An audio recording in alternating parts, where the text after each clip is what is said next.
When couples divorce, when couples split up, there's a vast percentage of fathers have no access to their children.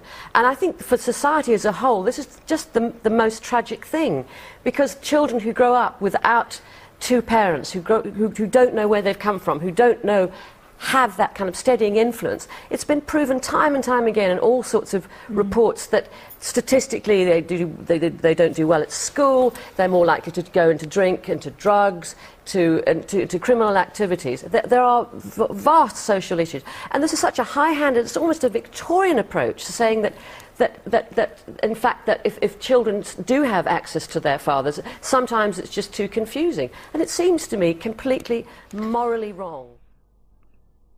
In a 2011 special issue of Family Court Review on attachment theory, edited by Dr. Jennifer McIntosh, the respected psychologist and professor of child development at the University of Minnesota, Alan Sroufe, answers the question, why a primary attachment figure in the hierarchy, and goes on to explain, suppose we were disposed to form two exactly equal attachments, and we're out here in the forest and a panther comes along, and we go through a process like this.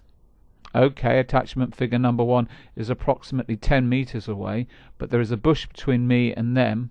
I would have to go around that to get to them. Attachment figure number two is approximately 12 meters away. There is no bush, but on the other hand, I would have to go uphill. By the time you go through that process, you would be dead. You do not go through that cognitive process. You just go and you do it. It is automatic. According to Dr. Jennifer McIntosh, every day in family law courts and mediation rooms across the world, complex decisions are made about post-separation parenting that affect the developmental outcomes of countless children. To try and assist these decisions, she has brought together multiple conversations with internationally acclaimed attachment theorists and researchers to try and develop a set of guidelines which can be utilized to settle contact and access disputes in family court proceedings. The drawback with these guidelines is that all the authors are working within a Dr. Bowlby tradition, including Professor Sroufe, who received the Bowlby-Ainsworth Award in 2007. Dr. Bowlby believed that attachment figures are instinctive and will be activated by any conditions that seem to threaten proximity to the primary attachment figure. He said that a child has an innate need to attach to one main attachment figure, usually the mother, and he considered this concept to be so important that, to describe it, he invented a new word, monotopy. In his article, Professor Sroufe also argues, as Bowlby did, that the primary attachment is different from all others. But Newsom in 1974 showed that mothering skills are not in any way innate or instinctive. Instead, they are skills which are acquired through practicing communicating with a particular individual baby. As you get to know a baby and see it as having human sensibilities and a personality, you also become more able to detect and understand that baby's responses. Babies on their part learn very fast and respond more to those people who are sensitive to their actions. They are also, as Schaeffer and Emerson in 1964 showed, more likely to form attachments with people who respond sensitively to them.